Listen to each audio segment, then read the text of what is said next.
Hi, good evening. My name is Irma Stanley. I am the program coordinator for Affinity Community Services. Affinity is a social justice organization that works with Black LGBTQ women and other LGBTQ communities on the south side of Chicago. We work to highlight the voices and experiences of Black LGBTQ women and the intersecting identities of these and other marginalized communities. For more information about Affinity Community Services, you can find us at affinity95.org. If you would like to contact me, my email is irma@affinity95.org, and you can call us at 773-324-0377. Tonight, we're going to be discussing Rush University opening a new LGBTQ resource, health resource center. And here with me tonight from Affirm, the Rush Center of Gender, Sexuality, and Reproductive Health, we have Matt Vell, the Manager of Social Work Services, and we also have Morgana May, the Patient Care Navigator. Thank you all for joining me tonight. Thank you. How are y'all? Yeah. Good. It's Friday night, you know? Yep. Yes. This is awesome. Happy Friday. Yeah. Yeah, y'all had a good day? Yeah. Awesome. Again, it's a pleasure to have the both of you here. I was at the opening of Affirm, and it was just an amazing space, a lot of great conversation about something that is definitely needed for the community. So thank you all here joining me and, getting more information out there to the community about what this is. So let's just jump right in. Okay. Let's do it. Good. Let's talk about Affirm. Yes. The details. I love details. Rush has a history of providing affirming and inclusive care to members of the LGBTQ community. Matt, can you tell us more about Affirm and what makes Affirm different from other LGBTQ health initiatives? Sure, yeah. So Rush does have a really long history of excellent work with the LGBTQ community. We were one of the first hospitals to get a perfect score from the Human Rights Campaign on the Health Equality Index. And we maintained that score after a number of years. This program is kind of just a new iteration of those efforts that we've been pursuing for a really long time. And they really kind of started when we we had a number of patients and employees and students and community members coming to us and asking, where do I find LGBTQ competent and affirming care? Mm-hmm. And, at first, that seemed like a very simple question. Well, I can refer you to this physician or this physician. And then we soon realized that it was much more complicated than that, someone's health care, if it was going to be comprehensive and affirming, it was much more than a one-time referral to a single provider. And so, over the last 2 years, we've really been trying to build out a program that would really tackle the comprehensive needs of our patients, that we wanted it to be holistic. And so we built this around a kind of care management model. We are acting as a hub for our patients. We do provide some direct services on site, but largely what we do is we connect patients to affirming services across the Rush system and in the community. And I think what's really unique about that is that we are living in the kind of the space of community-based practices at Rush. We're not living within one specific specialty. And so when people call us, what they get is a relationship with Morgana, Morgana or myself, and they get a kind of comprehensive assessment of what their full needs are, so that we can build a custom care team around them that's, again, comprehensive, affirming, and competent, because everybody's needs are so distinct that we want everyone to have a customized team that is really attuned to their own needs. And so I think the really unique thing about this is that when you call, you get to talk to Morgana, and then you get to talk to her again and again and again, and she's with you through the whole journey and the whole process. And I won't charge you, so it's perfect. It's a free call. And she won't charge you. Right? Yeah. But I think that relationship, I think, is what makes the program so unique. And our goal to make it, again, very comprehensive. It's not just about, oh, we'll connect you to a surgeon. It's that we will connect you to any ancillary services, whether it's voice therapy or hair removal, but also we're concerned not just about your medical transition when we're talking about gender-affirming services, but also your legal and social transition. We want to think about the non-medical pieces of this as well. And then, of course, the fact that we are, as an institution located on the west side of Chicago, also makes the program very unique. Oh, awesome. Like, some of the things that you were saying, relationship, like, that's important, and you don't get that in a lot of places, of, like, you're building a relationship with someone, and it's comprehensive, and they're with you every step of the way, and it's not gonna stop, because, of course, healthcare, it's, it's continuous. It's, like, throughout your life, so just having someone there to build a relationship and a rapport with is extremely important. Yeah. Why is there a need for such a center on the west side of Chicago? I think, as we all know, that the West Side has been so underserved in general, not just with LGBTQ services, but the life expectancy of folks who are living on the West Side. And first of all, let's back up for a minute and recognize that the population of the West Side of Chicago is the same as the entire city of Miami. We're talking about a very large number of people. And the life expectancy on the west side of Chicago is significantly lower than it is in the Loop or the western suburbs or the north side of Chicago. And that's a really big problem, and a problem that Rush has been really committed to. Rush has really been committed to trying to eliminate some of those healthcare disparities in general. And so on top of that, the fact that there are really not a lot of LGBTQ specific services on the west side. Historically, they've largely been concentrated on the north side, and there's some great expansion to the south side, but the west side is still largely underserved. And so our project is really aligned with Rush's bigger mission, which is to start to tackle some of those healthcare disparities on the west side of Chicago. Awesome. And that's important work. I used to live in the area, so having a space like this, I know, is extremely important. So this is amazing work that you all are doing. For individuals looking for affirming space for health services, what services can the center provide for patients? Yeah, and I'll defer to you on some of this, but again, it starts with that initial relationship, right, with Morgana and myself, where that first service, you get that point of connection, and someone saying, okay, we're going to try to piece all of your different service needs together. We're going to be the hub, the connector. So that's the first thing. But we are providing LGBTQ affirming and competent primary care, specialty care, gender-affirming services, which ranges from gender-affirming surgeries to hormone replacement therapy, to things like voice therapy and all the ancillary services that are associated with it. And then we are also, as a social worker and as a patient navigator, very attuned to some of the non-medical needs that are deeply involved in this as well. We want to help people engage in legal name change, for example, and we're providing a lot of behavioral health support as well, individual and group psychotherapy, and psychiatry. And when there are instances when someone comes to us and says, I need this service as somebody who's LGBTQ, and we don't have it, then we're building it. Awesome.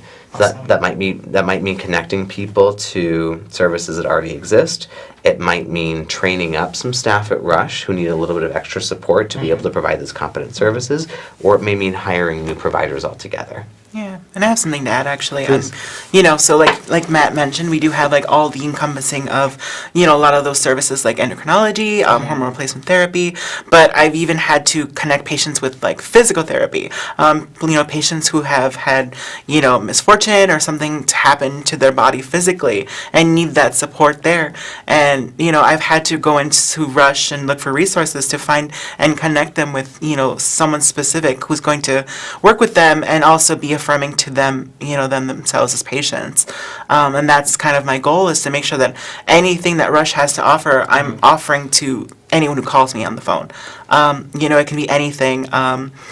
There's weight loss. There's tons of resources there at Rush, and nothing is going to be safe from me, because I'm going to, let anyone know that I can find it. If it's at Rush, I'm going to find it, and I'm going to. So it's pretty open so far. I've found a little bit of everything, and that's what I want to offer. And when it's not at Rush, that's okay too. Yeah, of course. Making a lot of community connections as well. Yeah. Awesome. That's great. I think being able to contact one person that's able to find all of your needs, it's a beautiful thing. And again, it's things that you're not going to get at a lot of places, that if you do have questions like legal name change, it's a brand new space to be entering, especially with transitioning.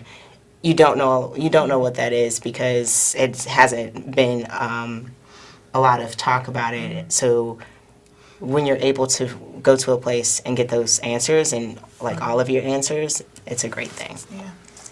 Yeah. At Rush and with Affirm, what does it mean to be a community-based practice? Yeah, so this is another piece I think that makes our program unique, which is that we don't fall under one specialty. We actually fall under the Office of Community Engagement, which is what hosts our community-based practices. So we're one of a few different community-based practices.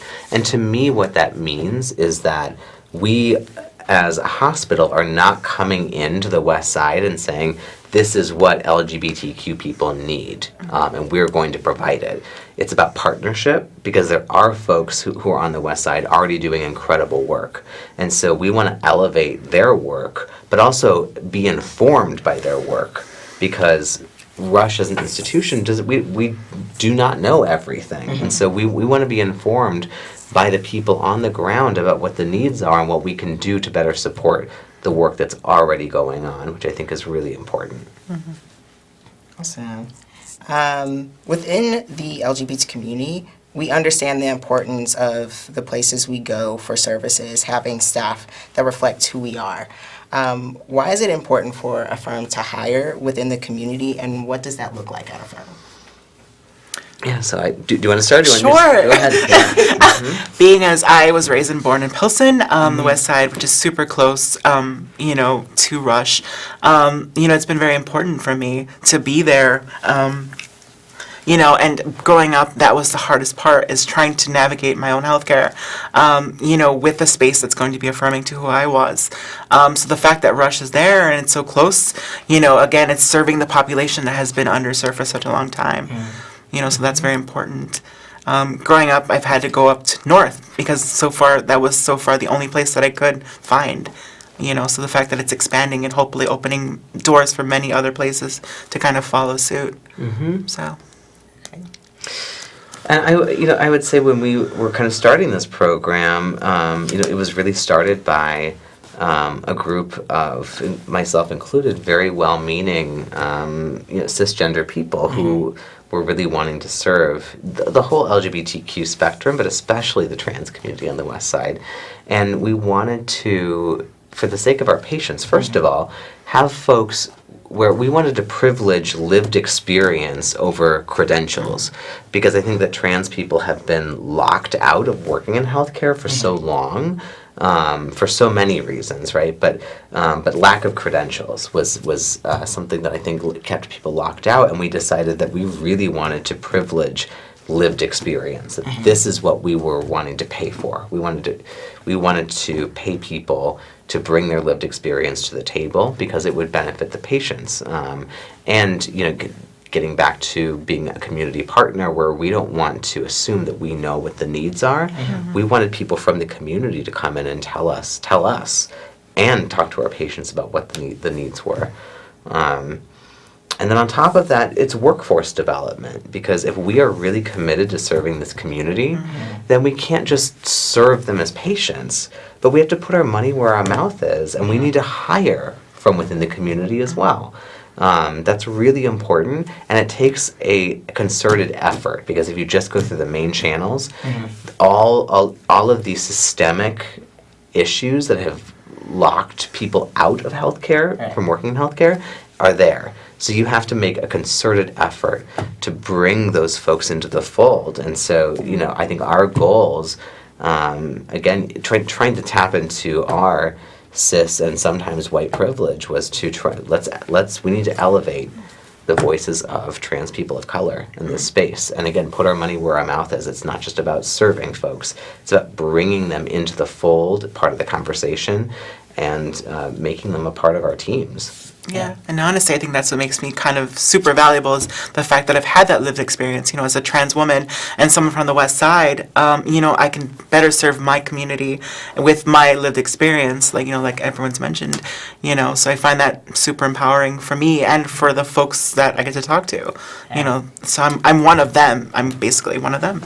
Right, and when you come into the space, as patients come into the space, and you're the first point of contact, and it's welcoming. I mean, okay, I can. This looks safe, right? Oh my gosh, of course I would trust you, and on the West Side, I'm sure there's a lot of mistrust with the health system. For sure. When you're low income, you're not sure what's there's within history, healthcare. The access to it, and what it has done to different communities. When you go into those spaces, the mistrust is high. Yeah. So when you see someone who's from from your community, who relates to you, you're able to trust it. And the rates of kind of medical trauma within this community are so high, right? And so folks are coming to us already with a deep sense of suspicion of what their experience is going to be like, understandably, right? Based on their own experience so far.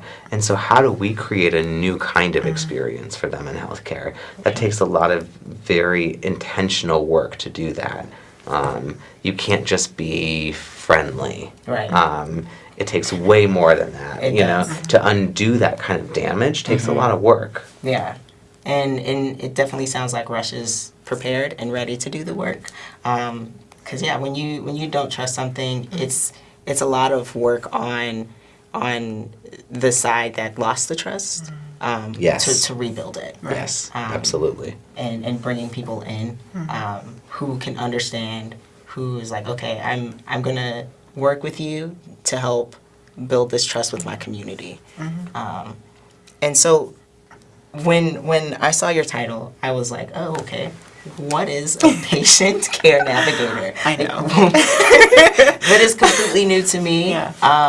And so I know it's going to be new to people who are coming into a firm and to the community. So tell us more about what patient care navigator does. It was super new to me too. I'm like, what the hell is this job that I'm gonna try to apply for? So I looked it up, and I'm like, okay, so it's basically navigating, so helping people with, find stuff that they need within the system. So that's what it is, basically a navigator. So I'm there, kind of, in the boat, and I'm kind of steering the ship, and patients come in and tell me like, oh, I need this. So then I kind of guide them. I reach out into, the Rush and try to find out what they need, and it can be anything. And if it's not at Rush, like Matt has mentioned, then we go out elsewhere. We'll go to see. We'll go to see if that's the case. But I'm basically there. I'm like the liaison, so I will be there from start to finish, even though I don't want to finish with a lot of them. But, sometimes once you got your care, you're set, and that's kind of my goal. So patient care navigator is kind of like that person there, that go-to, like, hey, I don't know who to reach out to. So then I can do that. I can do the hard work. And that's what I'm paid for. And you've been doing so much work with our surgical patients, right? And it's not just about picking up the phone and helping them connect the dots, but but you've been accompanying our patients for sure. the day of surgery, which is such a momentous moment. What's that Do you want to talk about what that's been like? Yeah, it's very heartwarming. The fact that those patients have struggled so long with, trying to get that affirming surgery, and they're finally at that point. So I find it very, it's very heartwarming, like I mentioned, to be there, to be able to witness that. Even the day after, they're bandaged up, and I get to see them. So it's like a newborn baby. I'm like, oh my God, my babies. So it's like a maternal feeling for me that, I get to see them finally reach the point that a lot of trans folk want to get to. Yeah, you're definitely building relationships. Yeah. That's what it sounds like. Yeah, basically. Yeah. So, out of the places that you could have worked at, what was so special about Rush?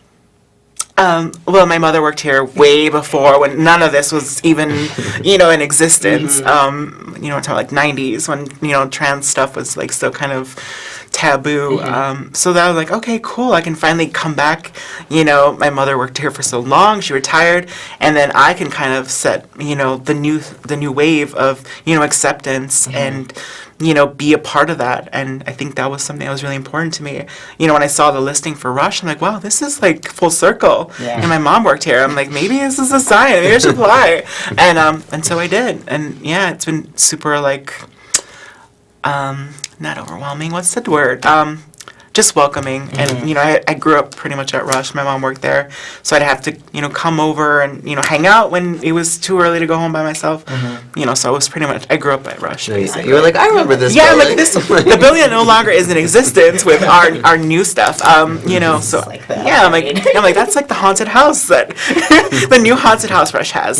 Yeah, but I grew up in the haunted house, before when it was something that Rush had. So. Oh yeah, so you're really from the community. Oh yeah, totally. You've Born been and there raised. Yeah. Born and raised. Yeah. So you know it in a completely different setting. different way. Yeah. And it sounds like a well-rounded way of Yeah. being a part of the community, lived experience, and also that relationship at Rush, Yeah. which as a person who also spent a lot of time at their mom's job. Right. Yes. You have no choice. You have to be there.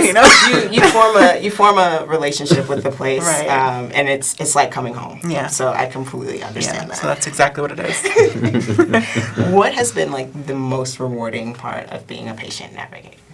It's the connection with the patients that I have. I've talked to many kinds of patients from all over the, all over the place. So I get to talk to them. Generally you rarely, if you're out and about, me as a trans person, you don't just randomly approach some other trans person that you happen to see. So this is kind of a direct connection to actual folks within my community. And I get to help them, and so that's super rewarding for me, that I actually get to not only meet these people I would have never met elsewhere, or possibly would have, but you know what I mean. It's harder to meet people. But to meet them directly and have this one-on-one connection, that's the most rewarding, and to help them and help break down these barriers or rebuild what that trust within the health system. That's the most rewarding for me. Awesome. Yeah. And being in this position, I know it's probably difficult at times too. Not yet. What would you say is the most challenging part? Again, it's listening to the stories of people who've just been, neglected and just mistreated by the healthcare system that's already in play for so long.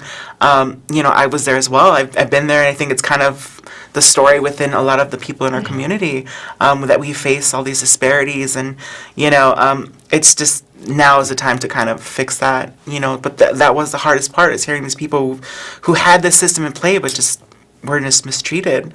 Maybe unintentionally, maybe intentionally, but regardless, that does a lot to a person's, psyche, and wanting to help or get the help they need, it totally deters them. So, that's the heartbreaking part, is that now we have this system in play to help, folks within our community, and, some are still a little not trusting. So, that's the hard part, is trying to fix that, repair that. Yeah. It's not easy. Trust is gained. So, yeah, trust is, it's very difficult to build within the LGBTQ community, just because of the long history of just being neglected. For sure. But I think, it's a great thing. It's a beautiful thing to have someone who's on your side and who knows what you're going through and has been through it. So, you know, I think that that's a great thing that Affirm is building with having you. You know, you're a beautiful person. Oh, thanks. Thank you. And it's just, you know, the work that you do, I know, is beneficial. And Affirm is lucky to have you. Yeah, you hear that? Hear that, man? You don't have to tell me. Right. Yeah. I'm happy to be there. So what would be one thing that you would want, like, the community to know? Well, I mean, first of all, how to find us. Yeah, Which is, that's a good one. Yes. Right. which is really important. And not always easy because the healthcare system is very unapproachable in a lot of Right. ways for people. And so we really want to make it as easy as possible because you may be coming because you're thinking, well, I have cancer and I need to find an oncologist who's willing to understand that I have to balance my hormone therapy with my cancer treatment, and they're sometimes not aligned. And so how can I have a really good, affirming, nuanced conversation about that? And so a lot of times it's like, well, I'll reach out to oncology, I guess, and hope for the best, right? But really the point is that you can just call us and we can negotiate that relationship for you. And so what's the most direct way to get in touch with us, right? So if you're already a patient at Rush, it's very easy because now providers can just put a referral into the health record to us, and then we reach out to you proactively. If you're not a patient at Rush, rush.edu/LGBTQ. That's it. And from there's an online intake form and a phone number. And either of those are great ways to reach out to us and get in touch. And again, we will reach out to you and do an assessment. And if there are things that you need that we can't offer directly at Rush, we will connect you to whatever it is that you need. That's what we're there for. We're open. Y'all are open. We're open. We Yes. just want to get people the healthcare that they need. That's our goal.